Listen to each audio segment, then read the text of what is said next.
What's something people romanticize but it's actually horrible? Story 1. The Mafia. They are just low-life scumbags. No, they don't have a code of honor. They have been ratting each other out since the beginning. No, they never had rules against selling drugs. They have been selling them since the 20s. No, they don't live glamorous lives. Even the high-ups, for the most part, live ordinary lives. Nothing that is portrayed in the movies is correct. Story 2.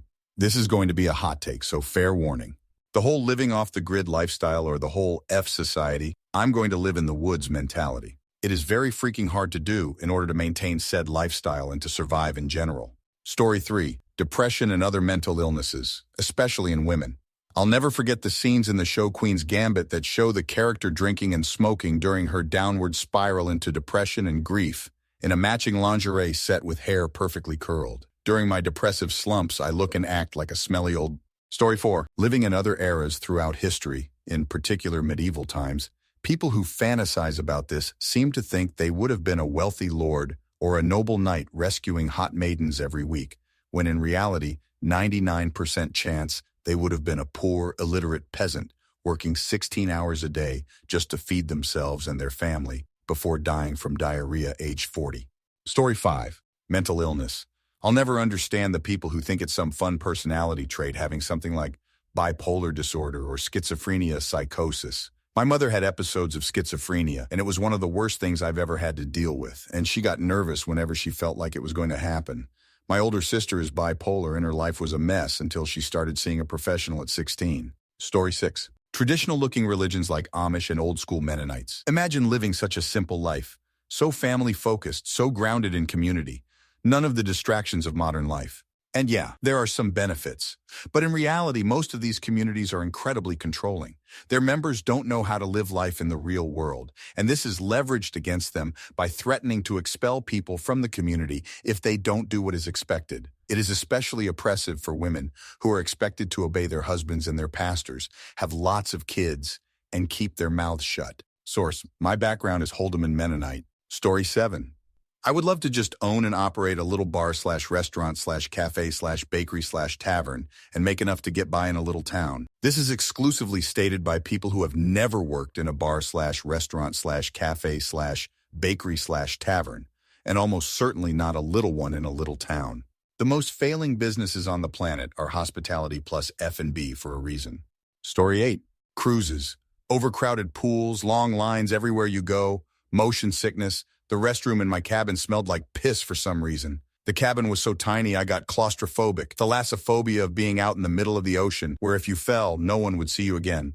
Ports were usually packed with people trying to scam you because you're a tourist. And to top it all off, my son and I were stricken by norovirus and then COVID on our last day. My husband wants to go on another cruise, and I told him I'm not coming. Story 9. People sometimes romanticize life in pre-industrial society. It's an extremely hard life for most people compared to how we live in the modern day. Famine and malnutrition could easily happen, suffering from or dying of disease due to a lack of vaccines, antibiotics, or a lack of sanitation, etc. Depending on where and what period you land in, salt and spices could be expensive, so what food you had might be pretty untasty compared to what we're used to. Story 10.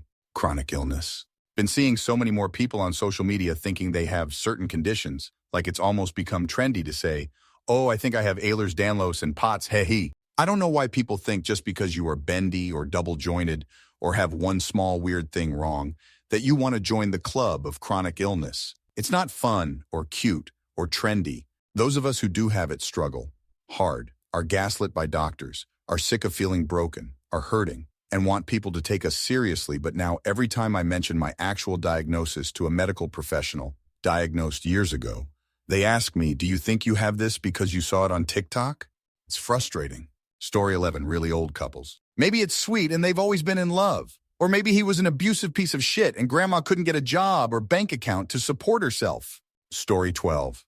Redditors love to romanticize cheap weddings. They have a competition out-cheaping each other when it comes to weddings, but the reality is, many of the items that cost money, food, drink, chairs, weather-controlled venue, etc., are guest comfort items. Yes, you can have an inexpensive wedding that your guests truly enjoy, but only when guest comfort is factored in. Most people don't need a 5-star meal or Beyoncé performing live to have a good time, but no matter what they might tell you to your face, your guests are not having a good time if they have nowhere to sit, nothing to eat, nothing to drink, etc.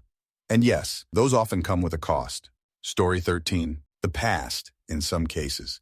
People will generalize an entire era as being great simply because they had a good experience or they perceived the experience to have been good. I can't count how many times I've seen old white men sit around and say things were so much better in the 1950s and not understand why minorities or women wouldn't feel the same way. Story 14, I mean, none of us actually know for sure yet, but traveling to Mars. I've had this conversation with numerous people. When asked, assuming you had a skill that would be extremely useful in the first colonial efforts on Mars, would you go? The answer is almost always yes. I guess they're thinking of the insane novelty of the situation, the prestige, or whatever ego injection comes with being the first. But that's bullshit. Half us got antsy and destructive during COVID lockdowns, and y'all would spend what would probably turn into years in tight quarters with others, not successfully. Couldn't keep half the population inside because so many people had such an extreme case of extroversion and I guess contrarianism that they had to go and hang out with friends in the middle of an outbreak. These same people will be leaving their loved ones behind for an extended period of time with the very real possibility of never returning. No, they won't. These same people will follow instructions that will always have the bottom line of being in the name of the greater good and will maturely accept many uncomfortable sacrifices on their end, many of which they probably have never had to make before. Yeah, right. While there are a multitude of reasons for this, I'm sure you could see my point when I say European settlers of early America had way more at their disposal than we will have on Mars, and a lot of them died horribly. You will have to work harder than you have ever worked in your entire life. Despite our absolute best efforts, the first settlers of Mars will be doing something extremely dangerous, risky, life-threatening. Bro, if you give it the slightest bit of thought, and were at least moderately honest with yourself, the answer is most likely no. Story 15.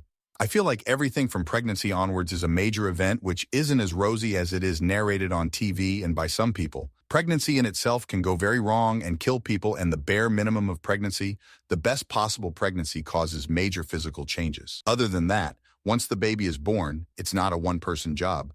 The baby has to be constantly taken care of since it is very fragile. And then once the baby has grown enough, parenting is a whole new struggle to raise a good human being that could be beneficial to the society or at least non-harmful. Hence, the whole concept of having kids and raising them isn't all we loved each other and had 12 kids. We were busy all the time, but they all turned out great with their own unique personality. It doesn't happen that way mostly. Things go wrong very quickly if any of the events like pregnancy, labor, postpartum, and parenthood isn't taken care of enough. Hence, don't dive into it unless you're absolutely ready and sure. It isn't how it looks on movies. Story 16. Stalking, for real. Movies make it seem romantic, but that shit's straight creepy. Being broke ain't living simply. It's just being poor. And jealousy in relationships? That's not love, it's control. People gotta stop making this crap look good and see it for what it is. Messed up and toxic as hell. Story 17. Going to Disney World is the first thing that popped into my head. Sure, there are some great things to see and enjoy, but it doesn't live up to the hype in the commercials, especially if you have small kids. It is hot, the lines are long, it is crazy expensive. You wait to get food, you wait for transport, you wait for rides. Kids get tired and cranky, as do adults. Wait until the kids are older if you feel the need to go. Story 18, medical residencies. People act like the working of 48.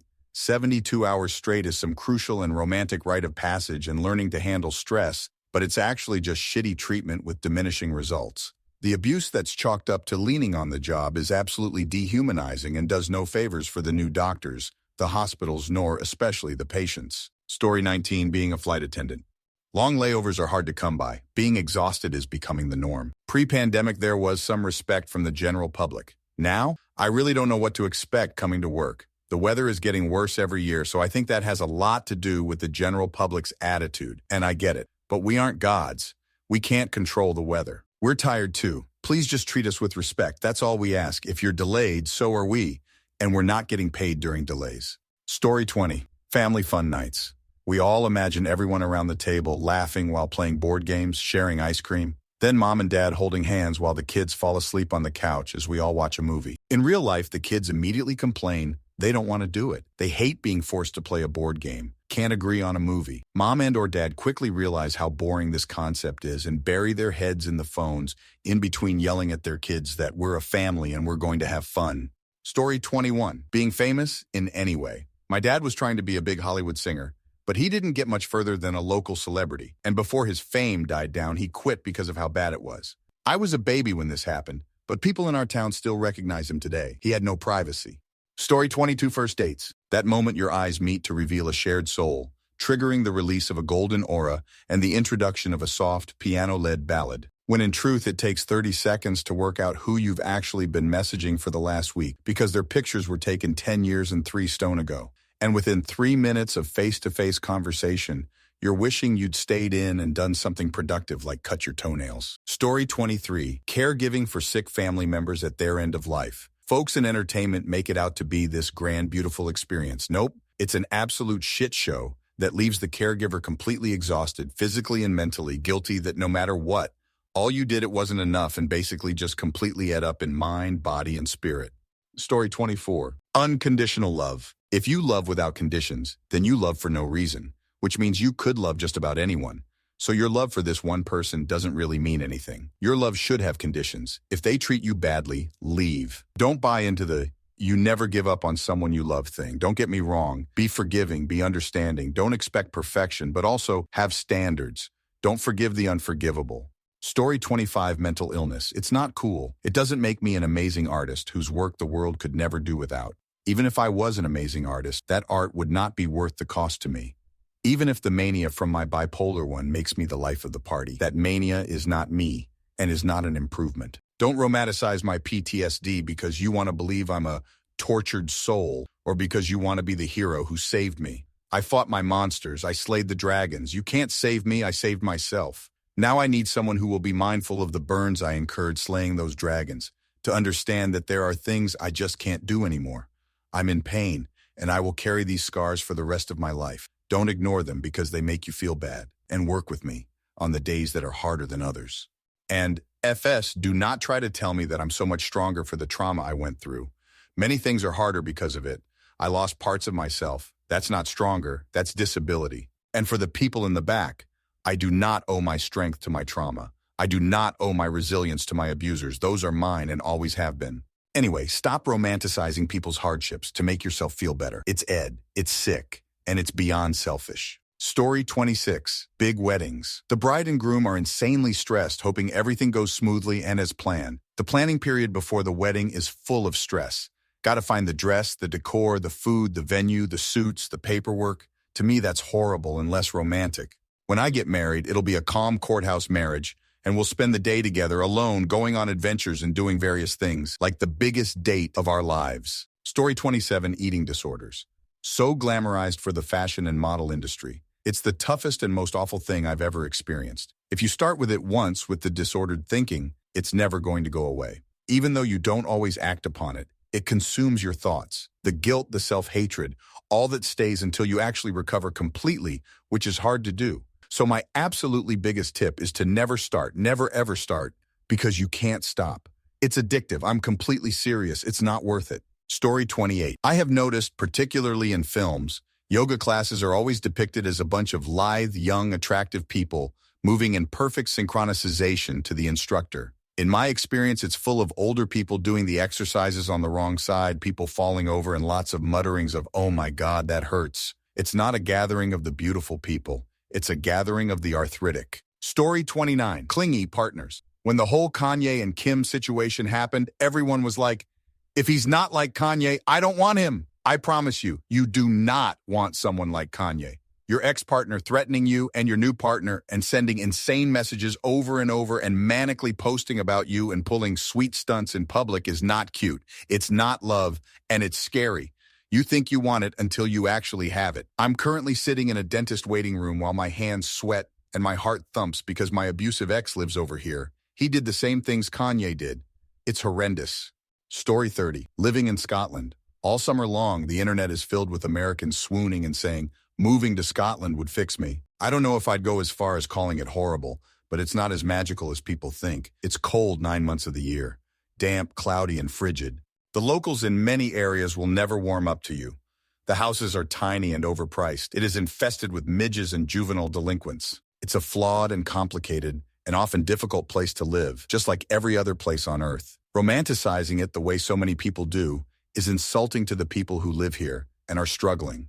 Scotland will not fix you. Story 31. Forgiving someone who has harmed you.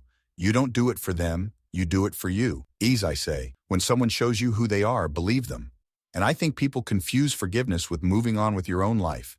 Better to be indifferent than angry, sure, but giving a clean slate to someone who harmed you isn't doing anyone any favors except the person who caused the harm. Story 32. Nature. I answered the same question on another sub with this and got downvoted for some reason, so I'll explain. Nature is cruel and dangerous AF, but due to civilization and us being away from it, we started longing for it and romanticizing it, forgetting how hard it was for us to survive in it. Story 33. A big lavish wedding and expensive engagement and wedding ring. We had 200 guests, big dress, big cake, flowers, everything. I don't even know where my photo album is, and I wear a thin gold-covered ring on my ring finger and leave my diamonds on a little jewelry dish in the bathroom.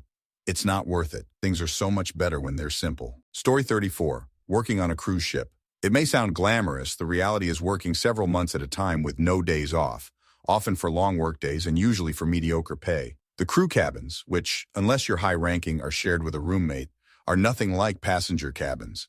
What? You were expecting a balcony? If you quit, you'll have to fly back home from whatever port you're at, which may literally be on the other side of the world, at your own expense. It's no surprise that most cruise ship workers are from lower-income countries. Story 35, moving off-grid and starting a homestead. It's a lot more work than you think, and you need far more plants and animals than you think in order to survive on purely what you grow alone.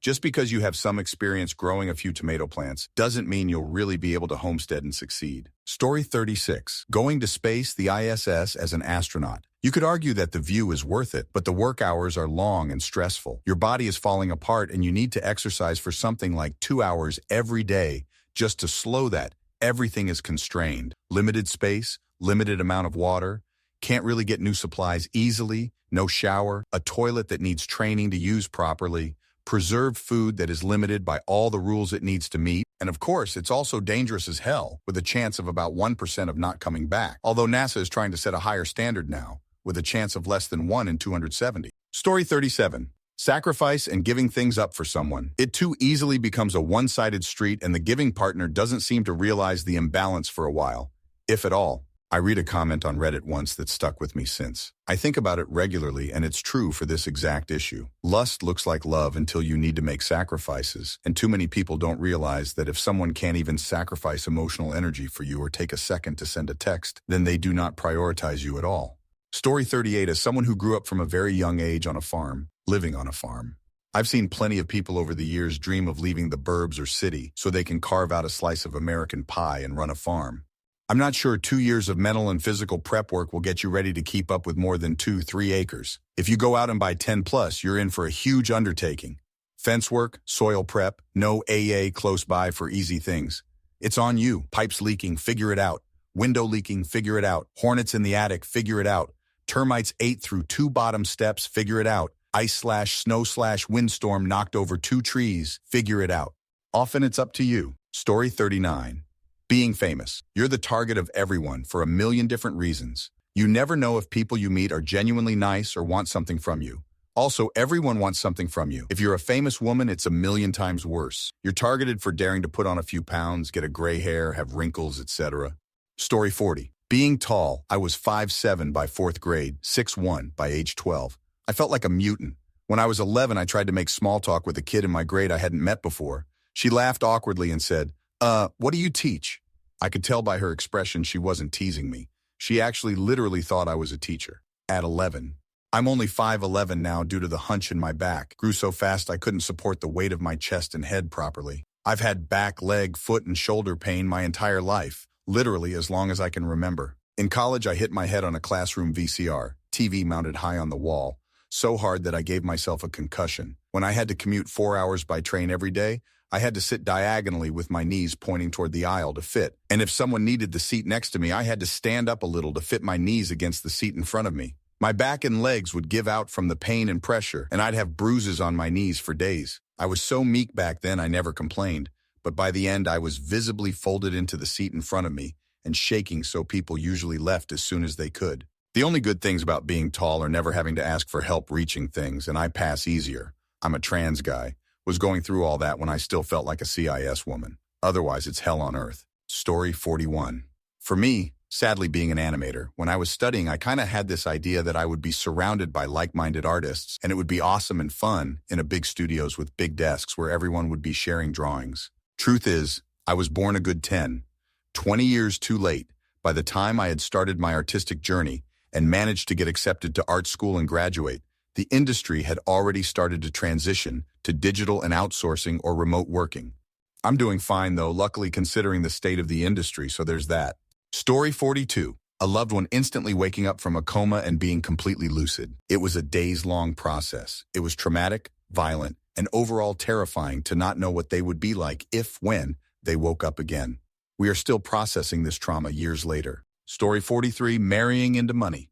The weight of the socioeconomic difference can be incredibly difficult to navigate, a huge factor being the outside influences such as family and friends of both parties. Vast differences of upbringing and culture, and the quiet judgment passed on by both parties' support system. Story 44. Traveling for work. Everyone always thinks it's going on some grand holiday and seeing the world. They don't realize that it's usually working 16-hour days in back-to-back meetings. And because you're away from home, you also get back from the trip and have 5 days of work to catch up on because no one in your local office was doing it. Story 45.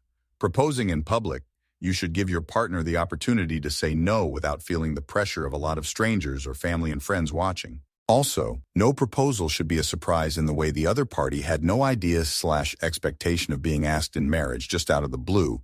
Your partner has to know a proposal is going to happen at some point because it's an important thing. Of course, the time and place can be a surprise, but the idea of proposing should be acknowledged beforehand. Story 46. Being attracted to people with high salary, high developed jobs. I mean, what's so cool about it when your partner works till to 60 hours per week or is even gone for an business trip several days? Both have almost no time to see each other. Kinda sad TBH. But it seems money is more valuable than good relationships. Story 47. Nonchalance.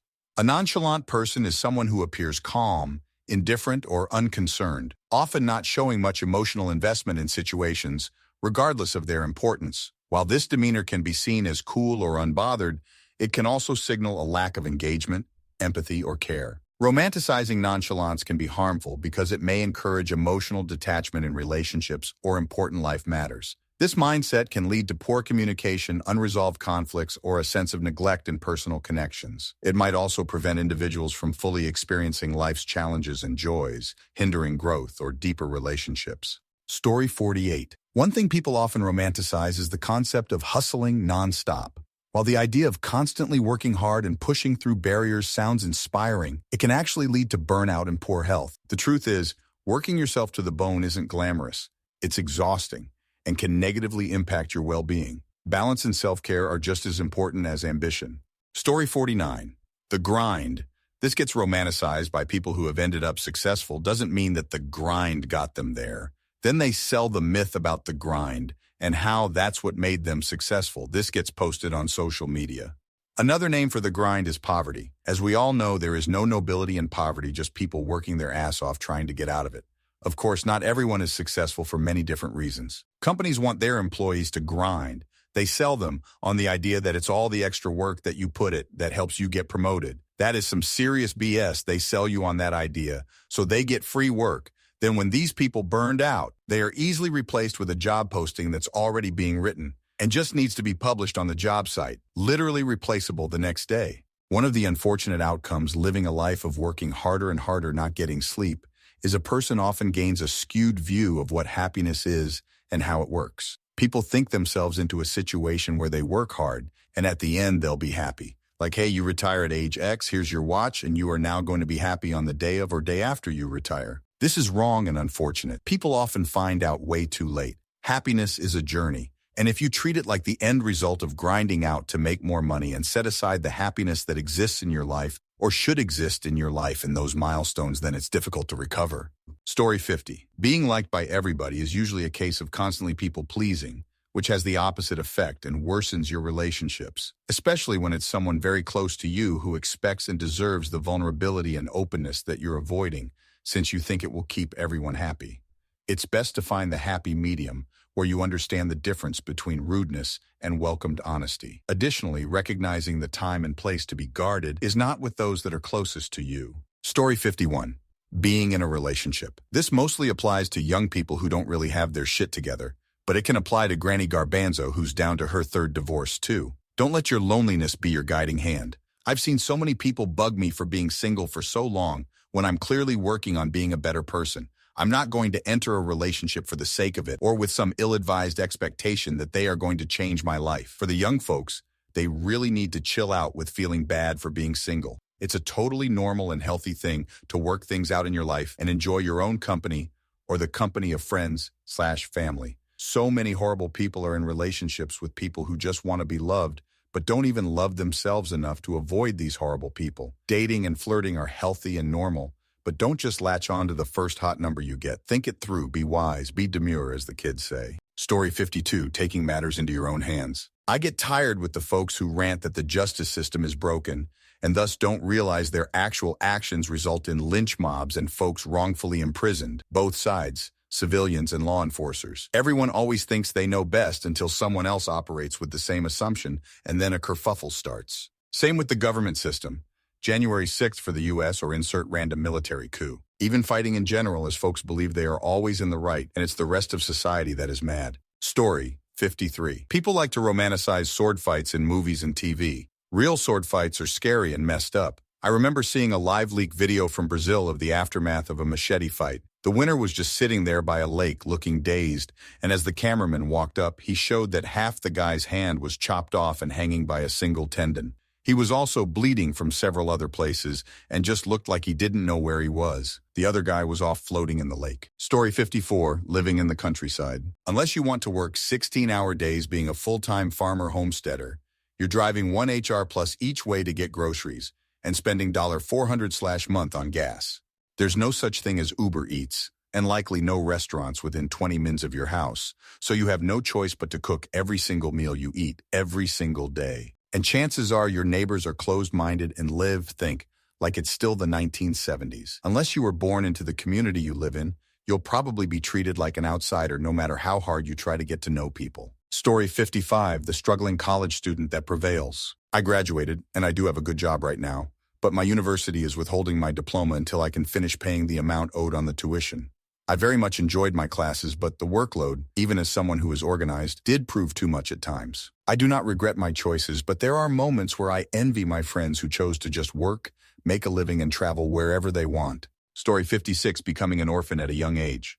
It's a really common trope in teen dramas, and it usually makes that orphan's chosen family get much closer to them. Everyone is hovering and very worried, but we're all going to get through this together, blah-de-blah-de-blah.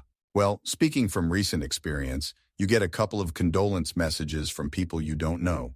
No one asks how you're actually doing or comes over because everyone just assumes you want time to grieve, so you just end up sitting at home alone in silence for weeks and wallowing because you have nothing to distract you, and I haven't received a single casserole. I feel cheated. Story 57, Paris, New York, London, living in the boonies, living on a farm, living in burbs, living off the land in the mountains, living anywhere that either end of the political spectrum strokes themselves about. It's all difficult in different ways, but the myth-making about a particular area/city/way of life is a fast track to disappointment. Story 58, the upstairs-downstairs class stratification. Don't get me wrong, I lap up that period drama, and I'm totally rooting for the nice aristocrats who treat their staff well but are at risk of losing everything. I also fully recognize that world should never have existed and isn't exactly gone, and that romanticizing it probably does a lot of harm in normalizing the ongoing problems of colonization, exploitation, and wealth inequality. Story 59, moving to Hollywood to be a screenwriter or actor. People are so naive about the industry. It is a terrible place where you will meet people who are very cold, ruthless, and calculating. They will use you up, then spit on you. And for God's sake, never put your children in that toxic environment. Story 60, fame. I get the idea because everyone wants to be loved and recognized for their achievements, but being famous actually sounds horrible. Everyone is watching you under a microscope, judging you, invading your privacy, speculating about your personal life, analyzing everything you say or do. Fans think they're your friends just because they follow you on social media. Some even go as far as stalking you, and you're branded a villain if you establish any boundaries or react negatively the way any normal human would. I used to want to be famous, but looking at what famous people go through, it actually sounds exhausting. Story 61. Those extremely lovey-dovey relationships where you and your partner have zero time away from each other. Alongside toxic traits, the more extreme would be females slapping or pulling by the ear, or men paying for everything and taking care, but really controlling the woman. That's codependency. I get people are lonely and touch-starved, but stop romanticizing codependent relationships because it's cute and adorable and makes you feel good. You won't be feeling so good in the end, trust me. Story 62. Back in the early 2000s, I had a lot of friends going through their emo years wishing that their parents got a divorce because they would occasionally fight instead of stuff like retreat or counseling. Sometimes it was about small shit instead of dire problems. This is stupid, but I think a lot of it was scene-driven, and somehow the thought of a broken family as portrayed in songs, bands, movies, and media would give them an edge advantage. Imagine, teen boy living with a divorced mom where dad wouldn't be around to give him crap about his hair and looks. Girl with father issues removed from her father's sight where she could be around the guys and go where she wanted. I was part of that scene, but my parents were great. I was just going through the rough teens and I felt very out of place. Now, the more scene-looking kids around me with the cool hair and clothes and perfect liner and shit like that were most of the time kids from emotionally unstable families, or they either had trouble themselves. Many of them were self-harming or doing some kind of ADHD medicine or depression medicine because they felt like that was some sort of control. And it sucks how the meds and the attraction to the troublesome edge is still romanticized to this day in shows like Euphoria. That shit's not right. It never was. Emotional problems were there because of the stuff you were living through and the times you grew up in, but it was never meant for that kind of stuff to be the fuel you starved for, to feel like you were cooler than the coolest. Edgy kids that never recovered fell off the edge, and that I cannot forgive and I will never forget. Story 63. People who work in banking, thinking they are wearing nice suits, dining at fancy places and staying at five-star hotels for a big paycheck and bonus when really they are working round the clock 7 days a week dealing with constant stress and threat of being fired every day. Story 64. Giving it all up to lead a simple life and living off the land. Families giving up the fast life for a more relaxed and gentle existence sounds amazing. Growing your own food, building a home on the middle of nature, being completely self-sufficient sounds great until you realize it's seriously hard work that requires a lot of skill and dedication.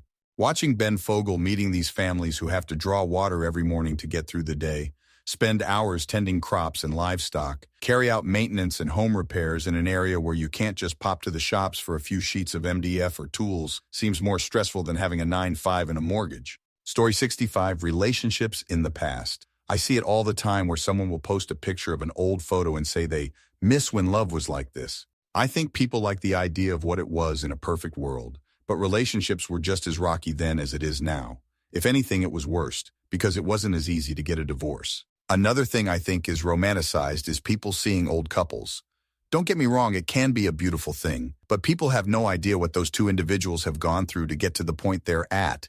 Sometimes you see an old couple walking down the street and think, OMG, how sweet, I was guilty of this too. Then I spoke to elder people, whether that been people in my family or others at work, and you realize that sometimes they were put through dark stuff, and I never romanticized old couples the same since. Story 66. Farming, looking after and raising animals. We used to have around only 1,000 lambs, sheep, be born a year. The number of hermaphrodites and oddities each year was around 0, 5. Yes, there is a lot more inbreeding in sheep, grandfathers mating with granddaughters, but I'm surprised it's not more commonly discussed. Birthing 1,000 to 1,100 ewes a year in Australia, foxes, crows, was a challenge. Not every birth was a success. There was still births, sometimes twins. We didn't have 24-hour surveillance, so sometimes we missed things for several hours. That being said, our birth rates went from 70 to 80% to over 100% more twins most years. Fox baiting helped a lot with that. We had to deal with a lot of fly-blown sheep. Don't look that up if you are squirmish. Then there were all the other medical conditions that you get to deal with. Animals can be uncooperative too at times. Story 67. You know the whole, if you love them, set them free cliche?